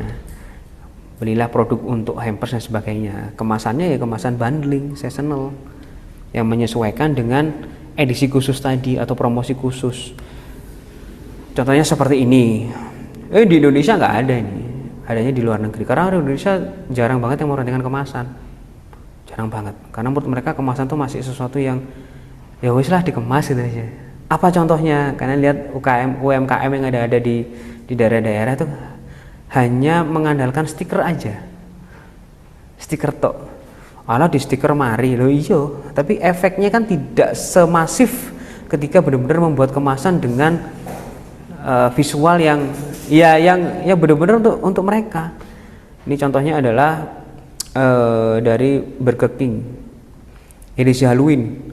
Sak kemasan burgernya, kemasan kentangnya, kemasan minumannya itu dirubah ke Halloween semua. Dan ini collectible. Collectible itu artinya layak untuk dikoleksi. Gitu. Kadang nggak butuh burgernya, kadang nggak butuh minumannya, tapi butuh kemasannya. Dan itu terjadi di saya dan istri saya. Kita lebih suka mengkoleksi kemasannya daripada produknya. Karena menarik sekali gitu. Tuh. Karena untuk referensi dan sebagainya. Nih. Sama nih edisi Halloween. Tapi tidak di Fanta Indonesia. Tuh. Kalau di Indonesia Halloween karena bukan tradisi ya, sehingga dia tidak diperingati seperti di Amerika atau di Eropa. Tuh. Bahkan kalau di Indonesia pun yang lekat kan edisi hari raya ya. Hari raya Lebaran, Idul Fitri kan lekat banget dengan masyarakat Indonesia. Nggak ada seasonal khusus, jarang sekali. Marjan, mana ada edisi khusus Lebaran? Nggak ada. Iklannya ada, kemasannya ya panjat. Tuh. Ini edisi khusus Halloween di Eropa, ya di Eropa. Produk Fanta, jadi memang dirubah kemasannya menyesuaikan dengan hari raya. Di Indonesia tuh ini loh. Teh kotak ini Indonesia ini. Kalau yang gambar sebelah kanan ya, kanan layar itu edisi yang biasa. Tapi yang sebelah kiri ada tulisannya 50%. Nah, itu baru dirubah. Tapi nggak tahu apakah benar 50% atau tidak. Belum dibuktikan ya, apakah benar tambahnya 50% atau tidak. Itu. Lalu yang selanjutnya, nah ini yang lucu ini yang menarik ini. Kenapa kita perlu membuat kemasan, terutama untuk desain ulang kemasan? Karena adanya persaingan. Adanya produk baru yang muncul dengan desain kemasan yang menarik dan kekinian, membuat desain kemasan pesaing terkesan lebih kuno atau ketinggalan zaman. Adanya beberapa desain kemasan pesaing yang dibuat semirip mungkin dengan produk yang sudah dikenali oleh masyarakat. Ya, gunanya untuk mendompleng seperti untuk kapal api dan juga kopi gajah tadi. Ini yang paling nemen ya, yang paling nemen yang pernah saya lihat dan pernah saya amati adalah biskuit Oreo. Oreo itu dari Amerika. Rodeo itu dari Indonesia dan Goriorio itu dari Sidoarjo. Spesifik Sidoarjo ya. Ini contohnya nih. Nah, iki sih motor gak kon? Wis plek-plek wis. Ya Indonesia kan pinter memodifikasi. Ya saya tidak munafik ya. Saya sendiri juga kadang kalau udah buntu saya akan memodifikasi. Saya akan menggunakan ilmu amati, tiru dan modifikasi. Kalau sedang buntu ya. Apalagi kalau ketemu dengan kliennya ruwet, jalur revisi, bayarannya didik, wes pasti saya akan memodifikasi. Udah pasti ya. Apalagi cuman bayarnya 2M. Makasih Mas. Waduh, itu wes susah. Ini ekstrim ini, ekstrim. Tapi boleh kita meminjam atau mendompleng apa yang sudah menjadi top of mind di market tersebut. Goriorio, Rodeo itu masih unwear. Segitiga branding ya. Mulai dari unwear, tidak dikenali, wear dikenali, lalu apa lagi? Recall, dibeli ulang, dan terakhir menjadi top of mind, menjadi yang paling puncak menjadi majas metonimia seperti Indomie, Honda, Pilot, bolpen itu ya udah menjadi metonimia. Oreo itu juga gitu, biskuit yang paling terkenal ya Oreo. Sehingga ketika ada biskuit sejenis dengan segmen yang lebih bawah, ya lebih bawah dengan harga yang 2.000, 1.500, yang sekali makan langsung batuk gitu ya, saya nggak ngerti gulanya dari apa, seperti apa nggak ngerti. Ya itu terlepas terlepas dari kreativitas orang Indonesia mencampur bahan-bahan dan sebagainya. Sekali makan batuk itu juga ada. Yang untuk kalau saya di desa untuk selamatan, untuk apa jenis kenduran dan sebagainya, daripada beli Oreo belikan Gorio aja atau Rodeo udah cukup itu. Udah cukup. Bahkan aku untuk Oreo diwocok loh, Gorio itu sering itu sering dan itu wajar. Dan itu strategi yang digunakan Gorio dan Rodeo untuk mendompleng proses mengingat produknya, dan itu nggak apa-apa selama Oreo tidak menggugat. Ada cerita yang menarik terkait sebuah brand. Saya rasa teman-teman tahu Superman ya, tahu ya, salah satu tokoh superhero buatan DC komik ya, yang sudah dibuat semenjak tahun 1908. Superman muncul di Amerika tahun 1960 di Waru Sidoarjo. Nah, lagi-lagi orang Sidoarjo nih. Waru Sidoarjo ada wafer dengan merek Superman juga, mendompleng Superman superhero dari DC, termasuk juga dengan maskot yang digunakan pada kemasan biskuit Superman. 2018 DC Superman Amerika menggugat produsen wafer Superman yang di Waru, dan hebohnya DC Superman kalah. Jadi hak paten Superman itu milik perusahaan wafer yang ada di Waru Sidoarjo. Gendeng gak kan? Gendeng. Saya tuh baca ini yang salah siapa? Orang Indonesia tuh memang sewakti kok. Sumpah saktinya setengah mati. Saya tuh sampai heran. DC Superman tuh kalah. Padahal jelas-jelas dia pemilik nama, pemilik merek, pemilik apa ya, orangnya, logonya, S-nya tuh pemilik dia.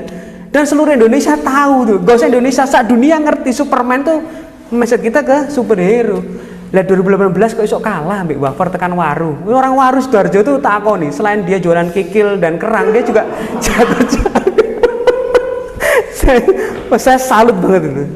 Ya salut dalam artian apa ya? Ya perlu diperhitungkan lah orang Indonesia gitu. Itu kalah. Itu terlepas dari desain kemasan ya. Tapi dalam kemasan wafer Superman itu ada orang terbang pakai jubah, dan itu Superman. Warna wafernya tuh orange. Saya ingat banget karena dulu waktu kecil itu adalah jajanan yang paling saya tunggu selain coki-coki ketika saya ujian, kalau dulu namanya ulangan ya. Ujian di SD dapat nilai bagus.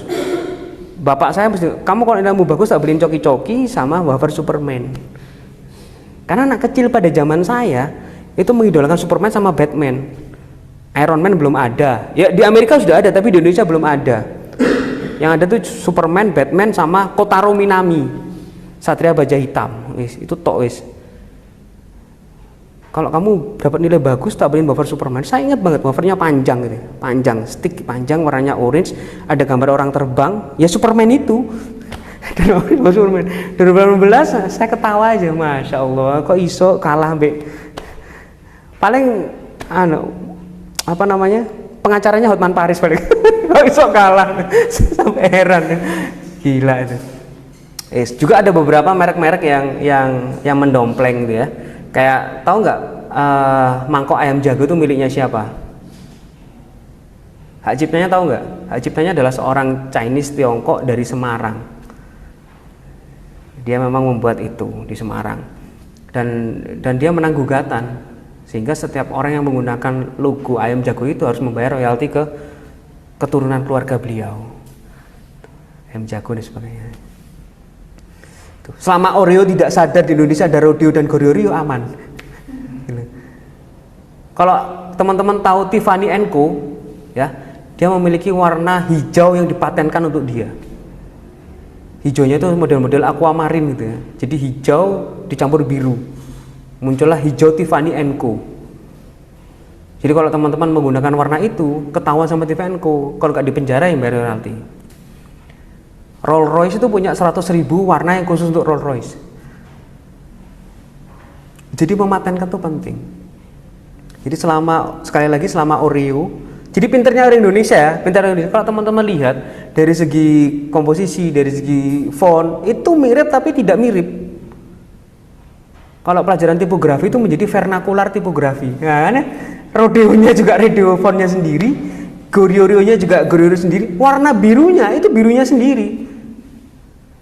Kelihatan bahwa Oreo itu lebih beso dibandingkan Rodeo dan Goryeo.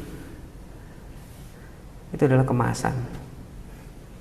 Sehingga kalau kita ngomongin desainer ya, kalau saya di fotografi jadi fotografer, desainer komunikasi visual, ada poin-poin terkait dengan sanksi sosial yang harus kita perhatikan. Ada kan beberapa layout itu yang niru layoutnya Rolling Stone, majalah Rolling Stone ya, tahu ya. Tuh, ada layout yang meniru layoutnya ini sebagainya. Itu orang Indonesia di situ jago. Saya sendiri kadang juga seperti itu. Kalau saya udah buntu desain itu, buka Canva, apa yang ada di Canva saya pakai. Kalau udah buntu ya, udah stuck ya, pakai. Tapi selama saya masih bisa berpikir, saya akan membuat sesuatu yang berbeda. Begitu. Lanjut. Jadi desain ulang kemasan untuk reposisi produk. Positioning berarti bagaimana kita menempatkan produk di benak konsumen, bagaimana persepsi konsumen terhadap produk kita. Reposisi atau repositioning atau perubahan positioning dilakukan agar merek tetap up to date menghadapi persaingan dan terus sesuai dengan kebutuhan konsumen yang juga berubah seiring dengan waktu. Sebagaimana media komunikasi di tempat penjualan, desain kemasan harus dapat menyampaikan posisi baru produk tersebut. Contohnya adalah perubahan posisi dari produk deterjen serbaguna ke deterjen pemutih akan membawa dampak pada perubahan desain kemasan yang menunjukkan produk desain sebagai deterjen pemutih, misalnya dengan adanya visual pangan putih, bersih dan sebagainya. Contohnya seperti itu. Rinso kan dulu awalnya deterjen biasa ya, serbaguna, bahkan sampai ekstrim kayak nyuci piring, kayak nyuci gelas dan sebagainya. Kadang kalau kita makan, kok jono rasa Rinso deh kan gitu ya. Ya itu adalah awal dari Rinso. Tetapi selanjutnya Rinso sudah mulai memposisikan dia sebagai deterjen untuk pemutih baju. Sehingga desainnya yang dulu ada gambar orang, lalu berganti floral, bunga-bunga, lalu sekarang berganti Rinso ada gambar baju warna putihnya. Itu positioningnya, merubah persepsi produk kepada benak konsumen. Apakah tidak bisa dengan iklan yang biasa, kayak misalnya iklan televisi, iklan di koran, atau iklan-iklan di YouTube, di Instagram? Bisa, tapi membutuhkan proses waktu yang lama. Kenapa seperti itu? Karena kalau kita ngomongin kemasan itu harus dipegang oleh konsumen dan dia menjadi soft selling, dilihat sepanjang waktu. Dan itu akan secara psikologis mempengaruhi benak konsumen. Bayangkan saja orang yang membeli produk Rinso, ya, Rinso dengan ada gambar baju putih di depan produknya, dengan orang yang tidak membeli produk Rinso, mindsetnya akan berubah tentang Rinso. Orang yang tidak melihat Rinso setiap hari akan tetap mengira Rinso adalah sabun serbaguna. Tapi kalau orang yang sudah membeli Rinso dan dia menggunakan Rinso setiap hari, dia akan merubah mindsetnya Rinso sebagai deterjen pemutih baju. Karena selain dia melihat, dia juga mendapatkan efek langsung dari produk yang dia gunakan. Oh ternyata memang benar dia putih beneran ya dan sebagainya. Beda dengan produk yang memang dikhususkan untuk pemutih baju. Contohnya apa? Contohnya itu produk deterjen pemutih baju itu kan ada. Itu memang dia dikhususkan. Tapi kalau Rinso kan dia merubah positioningnya dari awalnya deterjen serbaguna, dia merubah positioningnya, berarti merubah benak dari konsumennya menjadi produk yang hanya untuk memutihkan baju, tidak serbaguna. Itu adalah fungsi dari redesign ulang kemasan untuk reposisi produk. Mendesain ulang atau redesign kemasan secara perlahan maupun drastis dapat menimbulkan dampak positif dan dampak negatif. Sisi baik jika mendesain ulang kemasan secara drastis adalah kesan baru yang akan mudah dimunculkan. Sebaliknya, jika produk tersebut memiliki konsumen setia, mungkin konsumen akan merasa asing karena kemasan yang jauh berbeda, sehingga menimbulkan persepsi yang berbeda pula juga, ya. Sisi baiknya, jika redesign dilakukan secara perlahan, akan menjaga produk konsumen agar tetap mengenal dan merasa dekat dengan produk pilihannya. Sisi negatifnya adalah kesan kebaruannya kurang, sehingga ketika redesign itu dilakukan secara drastis, secara cepat, orang itu sisi positifnya akan segera tahu bahwa ada perubahan. Sisi negatifnya, mosi percaya itu akan berkurang.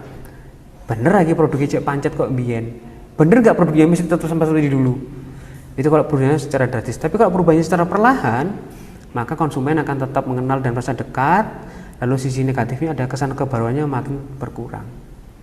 Gitu. Wes, ada pertanyaan teman-teman dari sini? Kok tiba-tiba berubah nih, siapa yang buat mainan?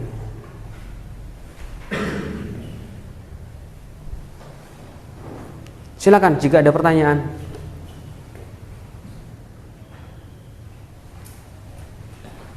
Yang offline boleh, yang online mau bertanya lagi juga tidak apa-apa. Silakan. Izin Pak. Oke, Mas Amri. Misal ada klien ini Pak, dia meminta untuk mungkin kita sebagai klien yang seperti Gorio Pak, jadi meminta untuk memiripkan dengan produk lain yang sudah terkenal atau sudah dalam top of mind-nya konsumen ya, terlebih dahulu. Nah, batasan apa atau yang mungkin secara etika masih diperbolehkan gitu Pak? Jadi nggak keplek-tiplek gitu. Mungkin apa hanya warnanya saja yang diperbolehkan atau sejauh mana ATM itu diperbolehkan atau secara etika boleh gitu Pak? Ya, oke, pertanyaan bagus, jawabannya susah nih ya. Oke, sejauh mana tidak ada batasan pastinya Mas. Tidak ada batasan pastinya, tapi yang jelas karena warna itu ada jutaan, tipografi juga ada jutaan, bahkan kita bisa membuat tipografi atau font kita sendiri dengan nama vernakular. Selama itu tidak mirip dan tidak persis atau tidak 100% sama, itu masih diperbolehkan. Contohnya Rodeo, Gorio, dan Oreo. Kalau kita lihat dari 3 kemasan ini, memang secara sekilas hampir sama. Coba kalau kita amati lebih dalam. Pertama, pemilihan fontnya. Kalau Oreo, fontnya adalah font-font yang tegas, font-font serif. Kalau Gorio, fontnya lebih sans serif. Kalau Rodeo, fontnya lebih ke font script. Ya, tetapi pemilihan warna dan pemilihan peletakannya sama. Lalu yang kedua, menggunakan warna biru yang sama juga. Oreo warna biru tanpa gradasi, Rodeo warna biru dengan gradasi, Gorio warna birunya lebih ke arah biru keungu-unguan, tetapi base-nya masih warna biru. Dari segi visualnya sama-sama menggunakan cipratan susu. Kalau Oreo cipratan susunya pada biskuitnya, kalau Gorio menjadi background dari biskuitnya, kalau Rodeo menjadi background dari tulisannya. Sama-sama menggunakan cipratan susu. Dari segi biskuitnya, Gorio dan Rodeo lebih royal. Dia menggunakan 2 biskuit, Oreo cuma 1 biskuit. Jadi tidak ada batasannya seperti apa. Yang jelas tidak boleh adalah sama-sama persis. Karena sebenarnya yang salah itu bukan, yang rugi itu bukan desainernya, yang rugi adalah produsennya atau pemilik brandnya. Dia pasti akan kena sanksi sosial bahwa produk ini akan dikira menjiplak 100% dari produk yang dia tiru. Sehingga kalau lihat, otomatis yang jelas pasti warna, layout, tipografinya akan berbeda. Itu menggunakan turunan dan sebagainya. Yang jelas elemen visualnya pasti akan berbeda, ya. Tapi mirip atau memper tuh nggak ada masalah. Sama seperti kopi gajah tadi. Case-nya sama seperti kopi gajah dan kopi kapal api. Saya coba kembali ke belakang ya. Nah, kalau saya kembalikan lagi ke teman-teman, kemiripannya di mana? Silakan diteliti. Sampai yang orang menjadikan kapal api itu sebagai top of mind bisa salah dan keliru mengambil kopi. Kalau diamati secara sesama kan jelas berbeda ya, jelas berbeda. Sisi jine gambari kapal, sisi jine gambari gajah, sisi jine dukuri ono yang atasnya ada warna kuningnya atau goldennya, yang satunya tidak ada. Gradasi. Kenapa? Level gradasinya. Itu udah menjadi ciri khas dari kapal api yang secara pintar, secara cerdik oleh desainer kopi gajah dipinjam itu. Kalau kalian melihat bungkus warna putih ya, lalu di atas pojok sebelah kiri, visualisasikan ya, dibayangkan di benak kalian, ada kemasan tidak terlalu besar, ukuran sekitar 12 kali 17 cm, 12 kali 15 cm. Lalu di pojok sebelah kiri itu ada segitiga warna merah, di bawahnya itu ada warna kuning, ada warna hijau, lalu di tengah-tengahnya ada semangkok atau sepiring warna hitam, lalu ada minyak, di atas minyak ada telurnya, lalu ada ayamnya. Kira-kira yang kalian pikirkan apa? Indomie ya. Indomie. Itu di top of mind kalian. Tetapi di kondisi tertentu ada yang kemasan hampir sama, kalian tidak membaca mereknya, kalian ambil, bisa terjadi nggak kalau itu mie sedap? Bisa, karena mie sedap sama seperti kopi gajah, dia meminjam visual yang nempel di kepala kita. Top of mind, bahaya top of mind itu seperti itu. Top of mind. Mangga yang matang itu yang seperti apa? Mangga yang matang itu yang seperti apa? Kuning ya. Ada nggak mangga yang tidak matang tapi warnanya kuning? Ada. Tapi di benak kalian mangga matang mesti kuning. Aku mau jopok mangga warna kuning tapi tidak matang, ada apa enggak? Bahkan mangga pun meniru. Jadi kalau saya ngomongin Mas Amri, saya mau ngomongin batasannya seperti apa ya, batasannya lebih ke arah sanksi sosial yang akan diterima aja. Saya rasa tidak ada batasan yang pasti ya, yang benar-benar harus seperti ini. Sepertinya regulasinya belum ada. Tapi nanti coba akan saya cari apakah benar ada aturan regulasinya, misalnya kemiripannya kayak musik itu ya. Musik kan tidak boleh lebih dari 7 bar, karena kalau 7 bar dia dianggap plagiat, seperti itu ya. Kalau di ranah visual sepertinya kok belum nemu saya regulasinya. Tapi coba akan saya cari, ada nggak regulasi seberapa mirip persentase dari sebuah desain itu dianggap plagiasi. Tapi seingat saya belum ada, tapi mungkin kalau ada nanti akan saya sampaikan di pertemuan-pertemuan selanjutnya. Yang jelas yang menjadi batasan adalah seberapa jauh Anda tahan malu gitu aja, Mas, sebagai seorang desainer. Ya, malu untuk menirunya. Karena sangat berbahaya ketika itu benar-benar dianggap sebagai desainer plagiasi. Ada loh orang-orang tuh yang tidak memiliki ciri khas. Padahal kalau kita membuat sebuah karya desain itu kan berhubungan dengan bentuk kreativitas ya. Apakah kalian tidak kepingin membuat sebuah kreativitas yang menjadi ciri khas kalian? Pasti seorang desainer apapun pekerjaannya, entah itu layouting, entah itu kemasan, entah itu ilustrator, entah itu fotografer, videografer, movie maker, pasti kepingin memiliki ciri khas. Dan ketika ciri khas itu ditiru orang lain, kita akan bangga. Seharusnya seperti itu. Karena saya mengalami seperti itu, Mas. Jadi ketika karya foto saya ditiru, itu saya senang. Karena berarti saya berhasil mempersuasif teman-teman. Saya pernah menunjukkan karya fotografi saya yang landscape kebalik itu ya. Masih ingat nggak? Yang kelihatannya kayak di luar angkasa itu. Itu sampai anak angkatan 2025 ketika lihat foto saya dapat tugas landscape mesti niru. Mesti niru seperti itu. Dan saya berarti ya sudah nggak apa-apa. Cuman selama tidak merugikan secara finansial saya nggak akan menggugat. Tapi kayak Superman tadi udah finansial sampai akhirnya kalah ya. Dan Oreo penjualannya global, punya global. Mungkin omsetnya neto atau brutonya udah sampai jutaan dolar ya. Kalau Rodeo dan Goryeo kan alah paling ya seperti remah-remah rengginang bagi Oreo ya. Jadi ya mungkin tidak akan dipermasalahkan. Toh juga desainer Rodeo dan Goryeo juga tidak akan meniru sedemikian rupa sampai benar-benar pas dengan Oreo. Saya rasa desainernya juga memiliki etik juga gitu. Karena ada beberapa orang ketika karyanya ditiru, Dia marah tuh ada. Tapi juga ada karya desainer yang karyanya ditiru dia malah seneng tuh ada. Jadi bebas lah, beda persepsi dan itu bebas aja. Begitu Mas Amri ya, jawaban dari saya, semoga bisa menjawab. Iya Pak. Berarti mungkin ada kesimpulan kalau dengan teknik ATM ini sulit untuk jadi top of mind ya Pak? Atau mungkin ada produk yang tekniknya ATM tapi jadi top of mind Pak? Sepertinya belum ada ya.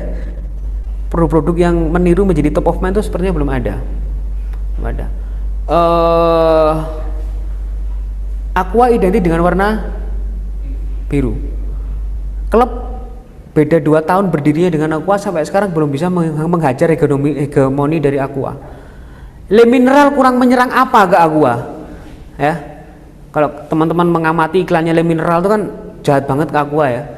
Yang galon daur ulang, sampai iklannya seperti itu, kan sampai ngomong bahwa galonnya itu mengandung PVF atau apalah, saya nggak ngerti istilahnya seperti itu.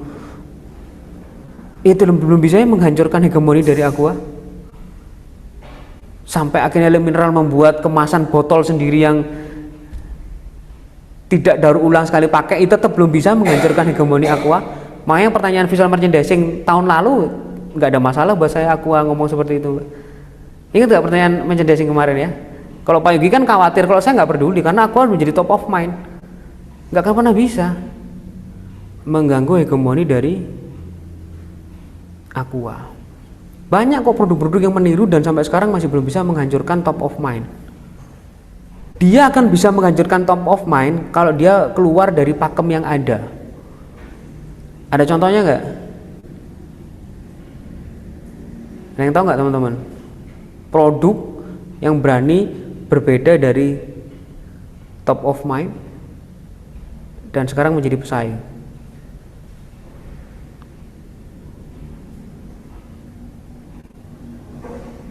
Apa?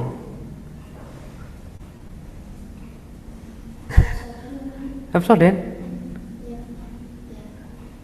Dia enggak dong, masa Pepsodent? Gimana tuh menganalogikan Pepsodent? Bukan ya.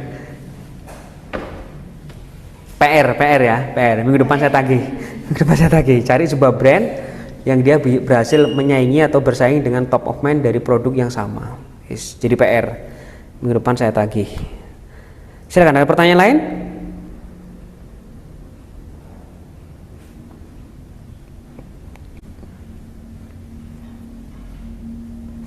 Oke, kalau tidak ada, saya lanjut sedikit ya. Lahirnya sebuah desain kemasan. Nih, tuh, kalau teman-teman lihat di foto di layar, itu ada roti yang kena jamur, ya, karena mungkin tidak dimakan atau melewati batas usia dari roti tersebut dan sebagainya, sehingga dia berjamur. Makanya lahir sebuah kemasan dengan bahan yang berbeda, yang awalnya plastik menjadi bahan kertas, anti Tiflansbeck, jadi anti jamur ya. Oke, kita ngomongin desainer kemasan dulu. Jadi desainer kemasan itu yang jelas harus menguasai komputer grafis, harus paham atau belajar terkait dengan material kemasan, lalu selain itu harus belajar tentang desain grafis, harus mengerti tentang proses produksi, harus mengerti tentang cetak, dan yang paling penting harus memiliki rasa seni. Karena rasa seni tidak bisa lepas dari seorang desainer. Karena kalau kita ngomongin seni, kalau kita ngomongin desainer itu adalah salah satu cabang dari pohon seni. Ya, itu. Oke. Seni merupakan salah satu bagian dari desain. Seorang desainer kemasan harus memiliki rasa seni atau sense of art. Menariknya visual kemasan mempengaruhi efektivitas desain kemasan. Semakin banyak hasil pengamatan maupun semakin sering latihan mendesain akan berpengaruh terhadap kepaan artistik dan kemampuan analisis kemenarikan sebuah desain kemasan. Ya, sekali lagi, desain kemasan itu media promosi dalam bentuk soft selling. Dia menjadi ujung tombak sebuah brand ketika dia ditata bersamaan dengan kemasan-kemasan yang lain, sehingga visualnya harus menarik dan harus bagus. Ya, salah satu caranya ada dengan meniru dan sebagainya. Tuh, ya, kalau ngomongin pohon seni. Di dalamnya itu ada seni rupa, ada seni media rekam, ada desain, ada seni tari, ada seni teater dan sebagainya. Jadi kita itu bagian dari seni. Walaupun secara target audience kita berbeda. Di desain pun masih ada banyak ranting-rantingnya. Ada desain produk, ada desain komunikasi visual, ada desain interior dan sebagainya dan sebagainya. Gitu. Ini adalah pohon seni. Oke. Kemampuan komunikasi. Salah satu tugas penting seorang desainer kemasan adalah mengkomunikasikan pesan melalui kemasan.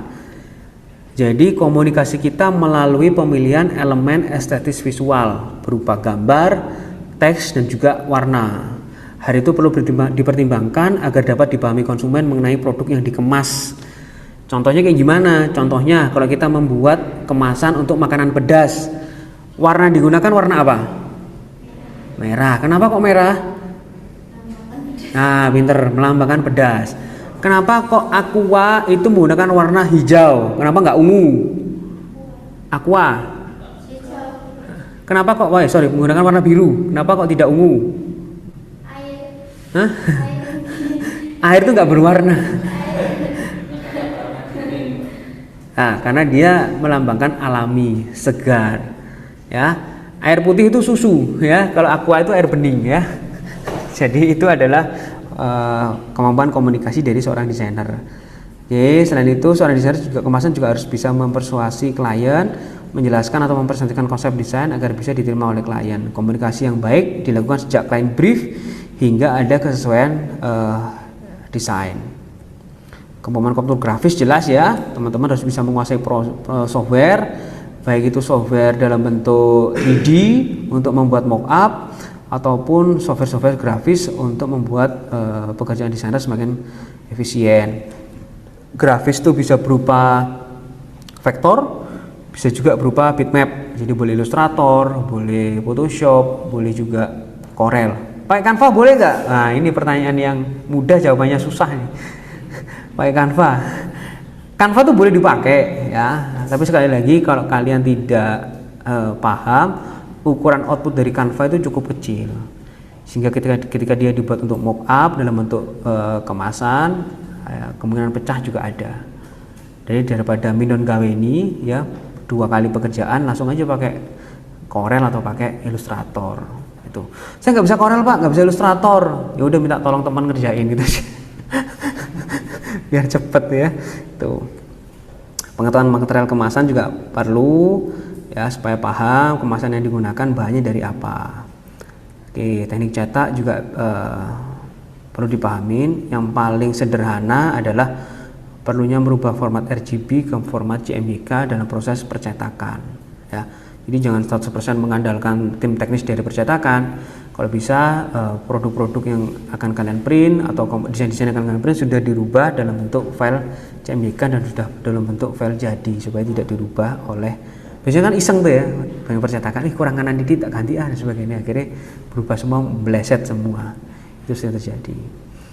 Oke, ini proses desain kemasan juga teman-teman harus tahu, pembuatan atau penggalian informasi, tahap kreatif atau konseptual, tahap perbaikan, tahap pelaksanaan dan juga tahap produksi. Ini akan saya jelaskan secara terpisah di materi selanjutnya. Nah, ini juga yang kemarin ditanyakan oleh siapa ya, Mas Amri atau Mas Kamdan ya, terkait dengan apa saja yang harus ada di desain kemasan. Saya lupa kemarin siapa yang nanya. Jadi yang harus ada di dalam kemasan itu ada beberapa. Nih, yang jelas harus ada brand, ya, harus ada brand itu harus ada. Lalu yang kedua harus ada gambar, ilustrasi, graphic design, dan juga harus ada foto. Bisa dipilih salah satu. Juga bisa di mixing antara bitmap dan juga vektor. Jadi antara ilustrasi dan juga foto. Lalu yang ketiga harus ada yang namanya teks atau tipografi atau font. Itu harus ada. Lalu yang keempat harus ada nama produk. Ya, jadi selain brand, nama produknya juga harus ada. Lalu yang kelima harus ada warna. Ya. Lalu yang keenam harus ada bidang atau bentuk, biasanya untuk memisahkan antara background dan juga teks tipografi untuk tulisan produk atau brand. Lalu ada tekstur dan super grafis, ya, ada tekstur super grafis. Lalu ada label sertifikasi, bisa SNI, bisa halal, bisa 3R yang gambarnya segitiga itu ya, reduce, reuse dan juga recycle. Lalu juga ada produksinya. Produksi itu bisa made in mana yang pertama, Yang kedua itu ada tanggal penggunaan sampai kapan, ya, atau kadaluarsa atau expired. Lalu yang ketiga, kalau makanan tuh good before, biasanya seperti itu. Baik digunakan sebelum, antara kadaluarsa dan baik digunakan sebelum itu berbeda ya. Kalau kadaluarsa berarti sudah nggak bisa dipakai, ya, kayak misalnya produk-produk kadaluarsa itu kayak minuman itu ada kadaluarsanya. Tapi kalau makanan ringan biasanya best before, jadi bisa dimakan atau sebaiknya dimakan sebelum tanggal berapa atau tanggal berapa. Lebih dari itu boleh dimakan Mas Ian, tapi ada batasnya, biasanya 3 hari sampai seminggu. Tuh. Lalu juga made in mana tadi sudah ya. Itu yang ini 9 ini yang kiranya perlu ada di kemasan. Apakah harus semua? So and so, tergantung dari informasinya seberapa, sepanjang apa. Kalau misalnya kemasan permen karet itu kan kecil ya. Kalau semuanya dimasukin nggak cukup. Nanti desainnya susah. Desainernya kan pusing. Tapi kalau kemasannya tergantung juga sih perlu apa tidak ya. Tapi paling nggak 9 ini yang biasanya ada dalam kemasan. Yang paling utama adalah nomor 1, nomor 2, nomor 3, nomor 4 dan juga nomor 5 seperti yang saya sampaikan di minggu kemarin. Yang bidang bentuk, tekstur super grafis, label, produksi dan sebagainya itu bisa mengikuti. Kadang kalau tidak cukup ada yang namanya hand tag. Ada yang namanya hand tag atau ada yang namanya scan QR. Wah, orang sekarang kan keren-keren ya. Informasinya terlalu banyak nih, nggak bisa masuk dalam sebuah kemasan. Ya buat aja scan QR, kemasannya di situ semua. Tapi kadang masyarakat kita tidak memiliki literasi ke sana. Aku scan QR kayak apa sih? Ya, sehingga ya akhirnya beberapa informasi tidak bisa tersampaikan. Itu untuk menjawab pertanyaan minggu lalu, apa saja yang harus ada di dalam sebuah kemasan. Jadi brand, gambar, teks, nama produk dan warna itu untuk membangun citra atau brand value-nya atau brand image-nya. Ya, tuh kadang kalau super grafis itu seperti apa sih super grafis? Super grafis itu contohnya kayak di kemasan McDonald, di kemasan kentangnya, di kemasan ayam dan juga kemasan nasinya itu super grafisnya. Jadi cuma huruf M-nya saja atau meminjam bentuk-bentuk yang ada di logo McDonald-nya, itu super grafis. Karena juga bisa diganti sebagai tekstur, itu juga bisa. Yes. Silakan, ada pertanyaan teman-teman? Mungkin bisa nyambung pertanyaannya juga. Kalau memang saya tidak bisa menjawab, akan saya jadikan materi untuk minggu depan. Silakan kalau ada pertanyaan. Silakan. Sebentar Mas Samri, monggo Mbak Kolifah. Silakan Mbak Kolifah. Kalau air putih itu kan nggak ada SPI-nya. Terus kalau minuman kayak aqua dan lain sebagainya itu kenapa ada SPI-nya? Oke. Pertanyaan cukup bagus, jawabannya susah ini. Untung saya sudah belajar. Kenapa kalau minuman air mineral atau air putih kan sebenarnya tidak ada expirednya, ya. Tetapi kenapa di aqua ada tanggalnya? Ya benar ada tanggalnya ya. Saya koreksi, tanggal itu bukan kadaluarsanya. Tanggal di minuman kemasan adalah tanggal di mana kemasan itu mulai ditutup dan dipres. Ya, jadi itu ada tanggalnya itu, tanggal berapa dia dikemas. Lalu juga ada tanggal before, dia baik digunakan sebelum kapan. Jadi ada rentang waktunya. Apakah setelah melebihi batas itu nggak boleh diminum? Masih tetap boleh. Tetapi ketika ngevakum kemasan aqua atau ngepres kemasan aqua, itu kan ada unsur-unsur yang membuat kemasan itu tetap keras. Entah dikasih CO2, entah dikasih A2 atau apa supaya dia tetap keras. Itu. Jadi kalau Mbak Kolifah beli aqua tidak ada kata-kata expirednya. Adanya itu tanggal ketika dia dikemas dan before use tanggal berapa. Biasanya rentangnya 5 sampai 3 tahun. Tapi nggak mungkin juga ya nyetok aqua 5 tahun tuh buat apa? Itu. Jadi biasanya seperti itu, Mbak. Sepemahaman saya kayak gitu. Ya. Karena memang benar kayak air mineral, madu itu tidak ada expirednya. Yang biasanya di kemasannya itu dikemas tanggal berapa dan baik digunakan sebelum tanggal berapa. Kalau di kemasan madu atau kemasan air mineral ada expirednya, berarti itu ada kontaminasi atau ada bahan campurannya, dia tidak murni. Kayak contohnya apa? Susu itu ada expirednya, Mbak, karena dia tidak murni. Tapi kalau madu benar-benar murni, dia tidak ada expirednya. Kalau madu ada expirednya, berarti ada tambahan selain madunya. Itu yang membuat expired. Karena penelitian terbaru pernah ditemukan madu usia 3000 tahun yang lalu. Sampai sekarang bisa dipakai. Jadi kalau kamu beli madu ada expirednya, berarti madu ini gak murni. Mesti ada campuran, entah itu glukosa, itu sarkosa, stevia, gak ngerti lah. Itu. Begitu. Silakan, mau nambah lagi. Kalau buat kita yang udah baca gini kan mungkin tahu ya Pak, tapi kalau kalangan umum itu kayak masih belum tahu gitu loh Pak. Apalagi tentang batu, apa ada kayak tulisan khusus emang itu tanda untuk expired adanya gitu atau gimana? Nggak ada mbak, karena kalau dipakai expired dia kan rugi. Lek gak payu-payu ya apa? Iya itu kan juga memberikan keuntungan juga. Makanya dipilih tuh informasi mana yang perlu dimasukkan dalam kemasan tuh benar-benar dipilih. Tapi kalau di Indonesia regulasi yang wajib itu halal, itu wajib halal. Kalau expired dan sebagainya itu so and so, tergantung dari produsennya mau memberi atau tidak. Kalau kita sebagai desainer ya harus ngikutin produsen. Pak, ini harus dikasih label baik digunakan sebelum tanggal berapa. Kalau pemiliknya tidak mau ya nggak usah dipaksa. Malah kamu tidak akan dipakai lagi sebagai seorang desainer. Ikutin aja apa kata klien. Itu ya. Oke. Silakan Mas Amri, monggo nyambung. Iya Pak, izin bertanya terkait ini Pak, palet warna RGB dan CMYK. Nah, ketika kita presentasi ke klien, biasanya kan kita masih dalam bentuk mock-up. Mungkin presentasinya di layar ya. Itu kan pakai RGB, Pak. Benar. Nah, ketika dicetak itu kan dikonversi ke CMYK. Betul. Nah, ketika sudah jadi produk realnya, itu ada kemungkinan perbedaan warna. Ya, bleset ya Mas ya. Bleset, iya. Nah, untuk mengatasi itu, apakah kita dari awal sudah memakai CMYK atau bagaimana, Pak? Nah, ini Mas Vio ini bisa membantu menjawab nih. Gimana Mas Vio? Kayak kemarin kenalannya pernah bekerja di percetakan juga nih. Monggo Mas Vio. Ya bicara nih.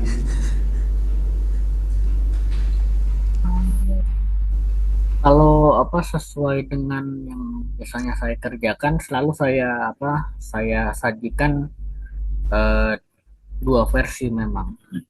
Jadi kan biasanya ada yang mau bikin untuk media sosial, tapi ada juga yang versi cetaknya. Jadi kita sajikan dua. Jadi bisa dilihat kalau tampil di layar seperti ini warnanya, kalau kalau dicetak seperti ini. Jadi diberikan contoh begitu. Ya. Nah, bisa seperti itu ya. Jadi bisa membuat dua alternatif desain. Tetapi memang pada dasarnya ketika kita membuat karya desain selalu dalam bentuk RGB dulu, Mas. Pasti. Kalau mau dicetak, kita convert ke CMYK. Makanya dalam proses desain itu ada yang namanya proses praproduksi, proses produksi dan juga proses pasca produksi. Ya. Proses praproduksi itu diawali dengan pembuatan konsep, brainstorming, thumbnail, rough layout dan sebagainya. Termasuk juga dengan final design. Lalu ada yang namanya proses produksi, di mana kita mencetak, membuat sampling dulu sebelum produksi massal. Nah, di tahap produksi itu ada yang namanya proses brief, ya, kita presentasi ke klien. Kita bikin mock-up-nya kita tunjukkan ke klien. Kira-kira klien sudah oke atau belum? Kalau sudah oke, baru masuk ke tahap pasca produksi, di mana pencetakan secara massal dan juga pencetakan secara distribusi. Jadi di tahap kreatif itu juga ada tahap perbaikan. Kalau teman-teman lihat di layar, tahap penggalian informasi, tahap kreatif atau perancangan, lalu ada tahap perbaikan. Tahap perbaikan itu bukan berarti karya kita jelek ya, tapi ada masukan dari pemilik brand terkait dengan lebih dan kurangnya karya kita. Dalam hal ini adalah lebih dan kurangnya kemasan yang kita rancang. Makanya nggak bisa kemasan-kemasan yang gede itu langsung dicetak ratusan, langsung dicetak ribuan, itu nggak bisa. Mesti dicetak 1 dulu, dicetak 2 dulu, 3 dulu. Kita lihat kurangnya di sini. Oh, meleset. Oh, ternyata desainnya miring sedikit. Oh, ternyata ketika ziplocknya dipasang tulisannya terpotong. Oh, ketika ziplocknya dibuka tulisannya hilang, mereknya hilang. Itu ada prosesnya, proses perbaikannya. Dan nanti materi terkait dengan produksi dan pasca akan saya berikan sebelum teman-teman ngerjain project UAS, sehingga tahu nanti tahapan desainer tuh seperti apa realnya di lapangan gitu. Tapi kalau biasanya saya selalu menggunakan RGB dulu. Setelah RGB baru saya presentasikan, baru nanti kalau sudah oke deal, saya buat CMYK, saya cetak, saya tunjukkan tuh dummy atau mockupnya kepada klien. Kalau sudah oke baru digas produksi massal, seperti itu Mas. Gitu ya, itu sepengalaman saya dan juga pengalaman dari Mas Vio juga bisa dipakai tuh. Kita membuat dua opsi, karena juga ada kemasan itu yang digunakan dalam bentuk cetak, dalam artian digunakan secara real, dan juga ada kemasan yang digunakan untuk membuat media promosi dalam bentuk postingan IG, poster dan sebagainya. Otomatis pakaian berubah karena CMYK dan RGB itu benar-benar berbeda banget warnanya. Itu. Begitu Mas Amri kira-kira. Terima kasih Pak. Terima kasih Mas Vio juga. Sip. Ya, monggo ada yang lain teman-teman. Kayaknya udah lemah letih lesu ini ya. Sudah 3L nih ya. Lemah letih lesu nih. Oke, jika tidak ada mungkin saya cukupkan dulu ya untuk hari ini ya teman-teman. Minggu depan kita akan ketemu lagi insya Allah 6:30 tepat dengan materi baru, materi untuk melandasi teman-teman mengerjakan project UAS. Jadi sekali lagi projectnya cuma satu, bikin kemasan di akhir perkuliahan, udah itu aja. Selebihnya kita akan berdiskusi, saya akan memberikan materi, teman-teman boleh bertanya jawab, diskusi dan sebagainya. Kalau bisa siapkan pertanyaan dalam setiap pertemuan supaya kita bisa lebih berjalan proses perkuliahannya. Begitu ya. Terima kasih teman-teman yang online, Mas Amri, Mas Vio, Mas Hamdan. Kita bertemu lagi dalam keadaan sehat. Teman-teman yang offline juga sama. Malang tidak baik-baik saja ya. Hujannya ngeri, banjirnya luar biasa. Saya berharap juga teman-teman yang di luar kota Malang juga tetap dalam lindungan Allah Subhanahu wa taala. Terima kasih sekali lagi teman-teman, saya akhiri perkuliahannya. Semoga apa yang saya berikan bisa bermanfaat. Selamat malam. Wassalamualaikum warahmatullahi wabarakatuh. Waalaikumsalam. Terima kasih. Terima kasih Pak. Oke, terima kasih Mas. Oke.